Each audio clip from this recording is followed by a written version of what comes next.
반갑습니다. 허명 목사입니다. 2021년 부활주의를 앞두고 있습니다. 예수님께서 다시 살아나셨다는 사실은 인류의 운명을 소망의 역사로 바꾸어 놓았습니다. 전능하신 창조주 하나님께서 무덤 속에 장사되어 있던 예수님을 살리셨습니다. 사도행전에 밝히고 있습니다.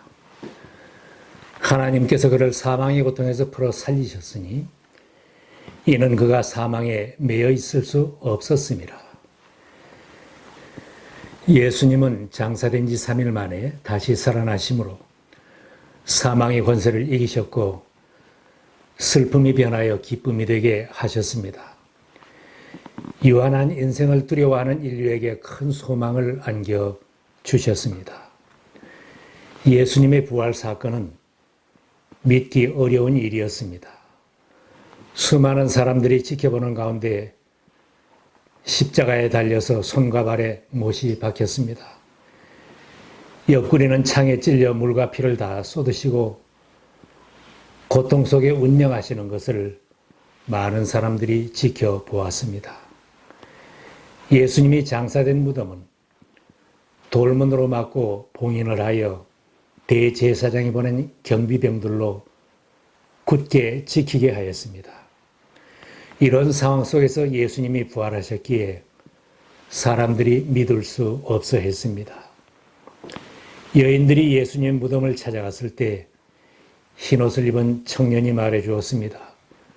놀라지 말라, 너희가 십자가에 못 박히신 나사렛 예수를 찾는구나. 그가 살아나셨고 여기 계시지 아니하니라. 보라, 그를 두었던 곳이니라. 이 말을 들은 여인들은 놀라고 무서워 도망을 하였고 아무에게 아무 말도 하지 못하였다고 했습니다. 부활한 예수님이 맨 처음 막달라 마리아에게 나타나셨는데 마리아가 제자들에게 가서 이 소식을 전했을 때 제자들도 믿지 않았다고 했습니다. 그러나 그들은 예수가 살아계시다는 것과 마리아가 예수를 목격했다는 말을 듣고서도 믿지 않았다. 예수님의 부활 소식은 그만큼 놀라운 일이었고 사람들의 상식으로는 믿기 어려웠습니다. 그러나 예수님은 부활하셔서 많은 제자들에게 부활하신 실체를 분명하게 확인시켜 주셨고 제자들은 예수님의 부활을 믿게 되었습니다. 예수님이 부활하셨기에 사도들과 제자들이 주일에 모이기 시작하여 교회가 탄생하였습니다. 예수님의 부활은 구약 성경에 예언한 그대로 이루어졌습니다. 예수님이 오시기 약 1000년 전에 다윗이 주님의 부활을 예언한 말씀입니다. 주님, 스올에서 이 몸을 끌어올리셨고 무덤에 내려간 사람들 가운데서 나를 회복시켜 주셨습니다. 예언을 한 것도 놀라운 일이며 예언의 말씀대로 예수님이 부활하셨습니다. 예수님도 자기는 대제사장들과 서기관들에게 많은 고난을 받고 죽임을 당하게 될 것이며 제3일에 다시 살아날 것이라고 제자들에게 잊지 않을 만큼 반복하여 예고해 주셨습니다. 그들은 그에게 사형을 선고할 것이며 그를 이방 사람들에게 넘겨주어서 조롱하고 채찍질하고 십자가에 달아서 죽게 할 것이다. 그러나 그는 사흘째 되는 날에 살아날 것이다. 예수님은 자신이 예언하신 대로 십자가에 달려 죽으셨고 장사된 지 3일 만에 부활하셨습니다.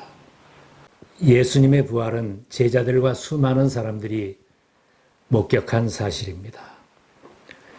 예수님이 다시 살아나시자 예수님을 죽게 한 대제사장과 장로들과 율법학자들은 무덤을 지키던 경비병들에게 돈을 많이 주어 매수하였습니다.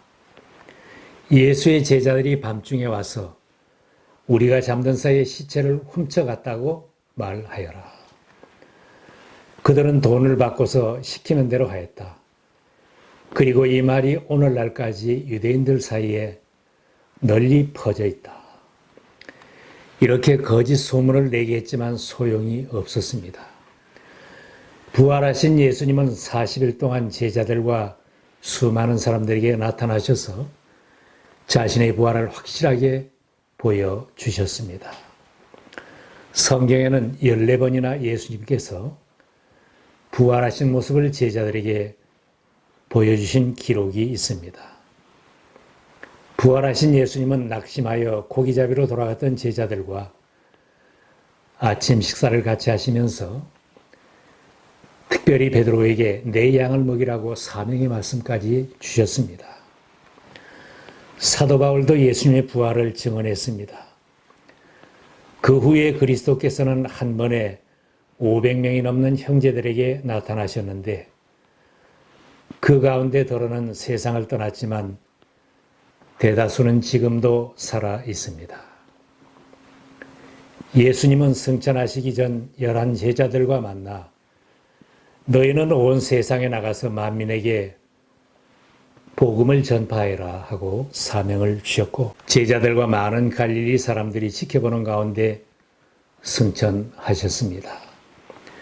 예수님의 부활을 목격하고 함께했던 수많은 증인들이 증거하는 확실한 예수님의 부활을 우리는 의심 없이 믿어야 합니다.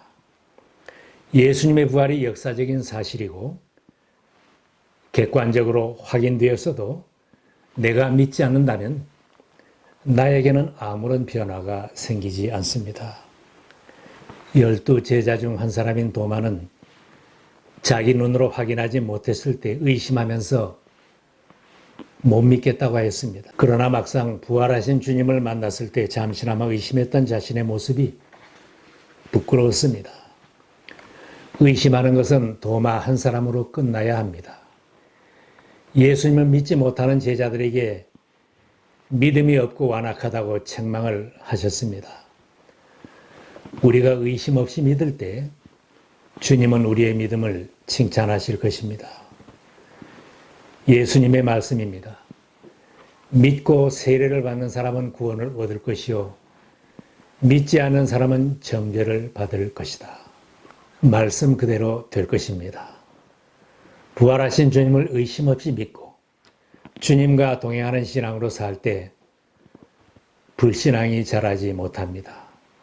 소망을 가지고 살 수 있고 세상에서 생명력이 있는 신앙인으로 살 수 있습니다. 부활하신 주님을 만난 제자들은 모두가 부활의 증인이 되었습니다.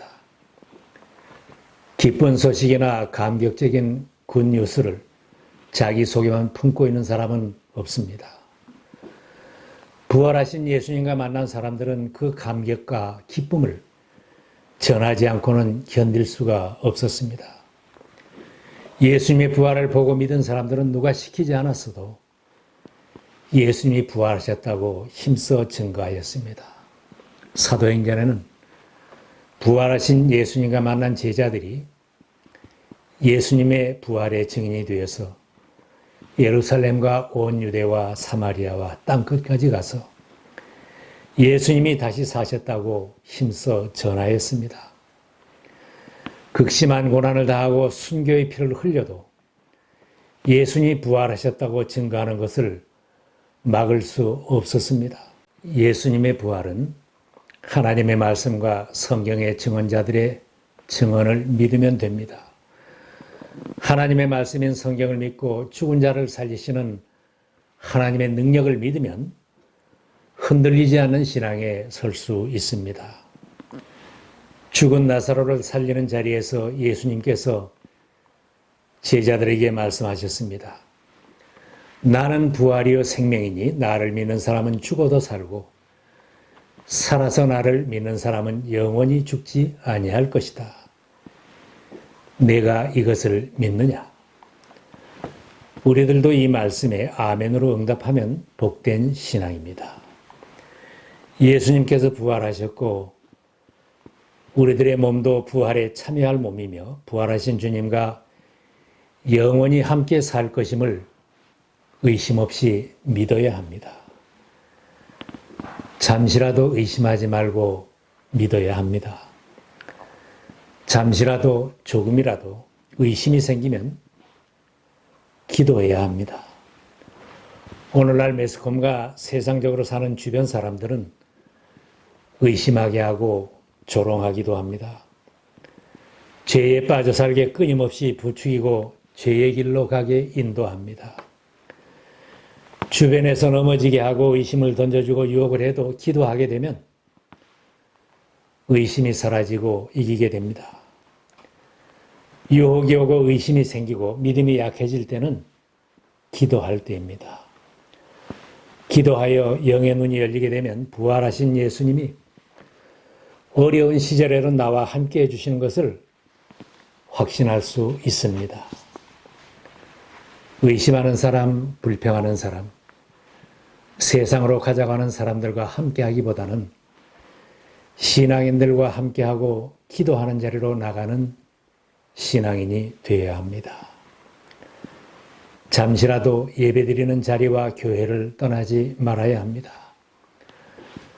한 번, 두 번 예배에 빠지는 날이 많아지고 교회 출석이 게을러지고 세상의 불신자와 어울릴수록 늘어나는 것은 의심과 불신앙입니다. 왜 도마가 의심했겠습니까? 다른 제자들이 다 모여 있는데 그날 도마는 그 자리에 없었습니다. 도마가 그 자리에 함께 하지 않았기에 8일 동안이지만 그는 의심에 빠져 있었습니다. 잠시라도 교회를 멀리하지 말고 믿음의 식구들을 떠나지 말아야 합니다. 주일 예배를 드리는 것은 다른 사람을 위하기보다는 먼저 나 자신을 위해서입니다. 믿음이 좋고 열정이 있다고 해도 결석이 잦아지면 의심하게 되고 넘어지게 됩니다. 주일 성수는 신앙이 확고해지는 기본임을 꼭 명심해야 합니다. 항상 주의 일에 힘쓰며 증인으로 살아야 합니다. 사도 바울이 당부합니다. 형제 자매 여러분 굳게 서서 흔들리지 말고 주님의 일을 더욱 많이 하십시오. 여러분이 아는 대로 여러분의 수고가 주 안에서 헛되지 않습니다. 열심히 봉사하고 전도하는 사람은 흔들리지 않습니다. 누가 흔들리고 약해집니까? 열심히 섬기던 사람이 잠깐 쉴 때 문제가 생깁니다. 교회에서 섬기는 일이 작은 일 같아도 열심히 함께 섬기시기 바랍니다. 다른 사람을 위해서가 아니라 나 자신을 위해서입니다. 가정에서도 열심히 가족을 잘 섬기시기 바랍니다. 잠깐만 딴 생각을 하며 세상 사람들과 어울리다 보면 가정에 풍파가 옵니다. 직장에서 일터에서도 열심히 일해야 합니다. 한번 화내고 큰소리치고 방심하다 보면 자신과 주변 사람들이 다 힘들어지게 됩니다. 학생들은 열심을 품고 학업에 힘써야 합니다. 잠깐 쉴 때 문제가 더 생기고 힘들어집니다. 열심히 주님의 일을 감당하고 언제 어디서든지 힘써 복음을 전하려고 힘쓰는 성도들은 부활하신 주님이 나와 늘 함께해 주시는 것을 체험하며 살 수 있습니다. 볼지어다 내가 세상 끝날까지 너희와 항상 함께 있으리라. 이 약속의 말씀은 열심히 주님의 일을 하고 부활의 증인으로 사는 성도들에게 주님이 함께 하신다는 약속입니다. 우리들 모두가 항상 주님과 동행하며 부활의 기쁜 소식을 힘써 전하는 아름다운 발걸음의 소유자들이 되십시다.